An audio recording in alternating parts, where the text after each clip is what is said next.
KAPA Hawaiian FM 100.3, 99.1 and online at kaparadio.com. Another edition of the KAPA Cafe. Mahalo Anui for joining us, whether you're on Facebook and or listening on air. Joining us today, Captain Chad Onohi Paishon. Aloha mai kampo. How are you, my brother? Aloha mai, doing well, Tita. Good to be with you. Mahalo. So thank you. So we were just talking about being off camera about technology, and it's so nice to actually visually see you this morning. Exactly, right? Now we got to, it's good to each other. It's good to get the emails. It's good to see each other, I mean, it's that side of in this time, we all miss being together in the same space with each other. But as we all know, we do what we can and we malama. Speaking of malama, you folks have been really busy doing all kinds of things. What's happening with our ohana va'a? Well, right now, like you said, we've been blessed. A couple of years ago, we made the trip up to Mokumanamana, up into Papanamukuakea, which we were really fortunate because we were able to provision makali'i from our Mokuokeawe. First time in modern history that any of our voyaging canoes have been totally sustained that way. So we're so thankful and so proud that we're able to still do that. And so in this time right now, continuing to malama makali'i right now, she's up at Mahukona in dry dock, but due to, our COVID and everything that's going on, as people can come, as, those things start to happen, we're looking to put her back in the water, hopefully by December. Oh, nice. Get her back in the kai. Yep. Have her take her place and continue to support all of our community, our schools, where that, that's what she was built for, to be here That's for amazing. our community. And that with Makali'i, to continue to move forward that work and to continue to pass on that ike. I wanted to say something real quick, talking about provisions though, real quick. I don't know if people really understand. Mokuokeawe, our Hawaii island, did create those or make the provisions, but you guys had an integral part. You guys didn't just do it like that.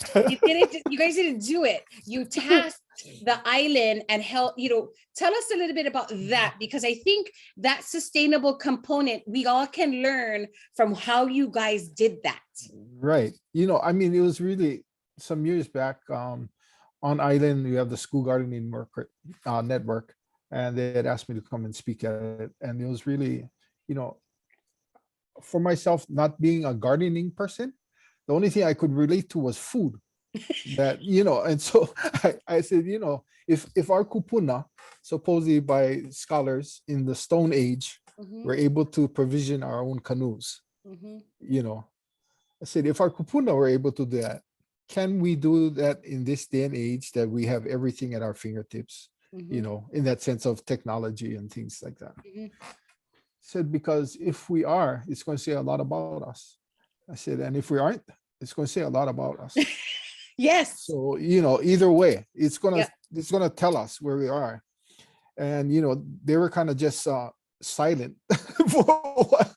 And for some reason they asked me to come back and speak again like a couple months later, and I put the same thing out to them again. And a couple of them stood up and said, we'll do it. And it started the ball rolling, because for years with our ohana wa'a, with the voyaging canoes, Hokulea had tried at the very beginning. It didn't work out, just because at that time, as Mao put it, we weren't ma'a to eating our own foods. He saw it on the canoe at that time. Yeah. So as for him being accustomed to eating foods like that. Yeah. And so it was always something in the background that, always wanted to do, but in that sense of, convenience and, trying to, get everything in order. And for any voyage, there's a lot that goes on. So it came to that side of just relying on canned foods, things that we could take off of the shelf from any of our stores that we go and shop at. And so when this idea came up, it was like, okay, if we can do this, then if we can feed 14 people 3 meals a day plus snacks on a canoe for a month, it will say a lot about us if we can do this.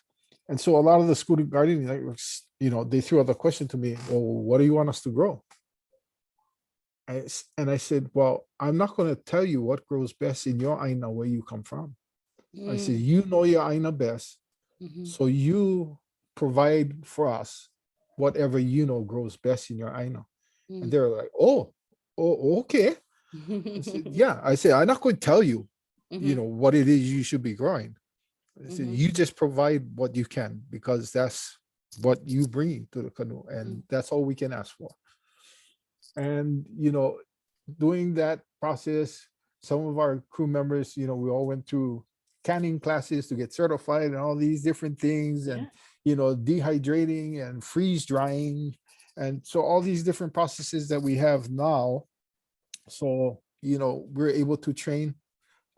We had 10 different schools on island, different community groups that came together. Uh, and when we were able to do it, probably the most shocking thing, and I'll be quiet because this is too much, but probably the most shocking thing is because normally on a month-long voyage that we've done on any of our voyaging canoe, just the food alone, Mhm. weight is a big factor for the canoes in order for the Oh, canoe to sail efficiently. yeah. So normally for about a month-long voyage, which would be like from Hawaii to Tahiti or any of those long voyages, this food alone is about 2,400 pounds of food. Wow. Yeah, just to feed that crew for a month. When we did this trip, which is the same thing for a month, and because we were able to provision our island, do it all these different ways, canning, dehydrating, freeze drying, traditional methods too. Mhm, Yeah. mhm. The total weight that we took for the month was 724 pounds, No way. which blew the mind of a lot of our veteran crew members because that and because it allowed us to be able to have the option to do other things. Wow, now we're not even half the weight of what we used to take. So, you know, and Yeah. probably the biggest thing that we were so happy about because we were provisioned so well. Every place that we stopped on our way up to Papanomokakea to Mokumanamana and back, we left food at these communities that we stopped at. And the community is like, wow, where'd you guys buy this? And we said, this was from home. This was and people are like, what? You guys Wow. made this food? And like, yeah. It said this is what the community provided for the canoe. They're like, can you guys come and teach us? And that's that ripple effect, right? Of everything Absolutely. that happens. So, since then it has continued. It has continued to grow since then. There's more communities now doing it. Probably the biggest thing that really um Pomaya had called me via the sat phone when we were on the voice. He said, what's the biggest thing that you guys are experiencing? I said, now what used to be, I said, now we're eating poi or we're eating pa'iai as the main dish. That the fish, we had kalua, we had all of these different things. I said, that's the side dishes. I said, people are like, we get so much poi that's our main dish now on the canoe. Wow. And it was such a mind-blowing thing. But like you said, if you can do that for 14 people for a month, Yeah. why can't we feed our own families in our I'm own gonna, homes? we're gonna wait for that book to come out, you know? It's in the works. It's in the Come works. on. You know, But you're gonna be, there's so much that you guys provide for our community, and outside of the Ohana Va'a, the voyaging canoe, the communities at large, you actually have a favorite pastime, and that's singing. And so, I mean, at the Kappa Cafe, outside of this amazing work that you've already done, you folks are going to be performing. Tell me a little bit about who's joining you this Saturday at the Kowikiawe yeah. celebration. Oh, I'm so fortunate. Like you said, that's can I help it? Plenty It's hours almost on the like, canoe. Gotta yeah, learn how to exactly, play. exactly, exactly. And all the family knows. Everyone asks me, "Oh, where's your girlfriend?"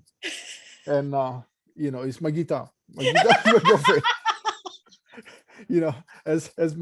As my nephews and nieces are growing up, they hear about my girlfriend and they kind of look at me funny, as and finally they come to realize that everyone knows my girlfriend is my guitar. She's been with me the longest in anything.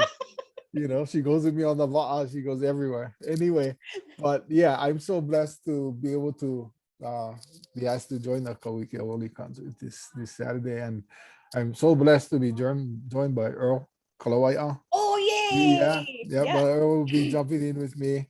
And then also a young man that also sails with us. We watched him from a baby grow into this young man now by the name of Kanyala Anakalea Buckley. Oh, yes, He'll be yes. playing percussion Nice. for us. So it'll just be the three of us together making some music to remember that day and honor our ali'i and really honor our community and everything that we're able to continue to do as a community through music and through making everyone happy. And That way. I like it. I like it. And you got to tune in because this is going to be a virtual concert. So no matter where anybody is listening or tuning in from, it's going to be shared across all digital platforms. So no worry. This is what I said, brother. I said, plan your evening, get the ohana together in your living room, get your pupus and your inu ready, and have a good time. It is so funny because, as you said that, I had to laugh because I didn't realize, how much the word is going out already.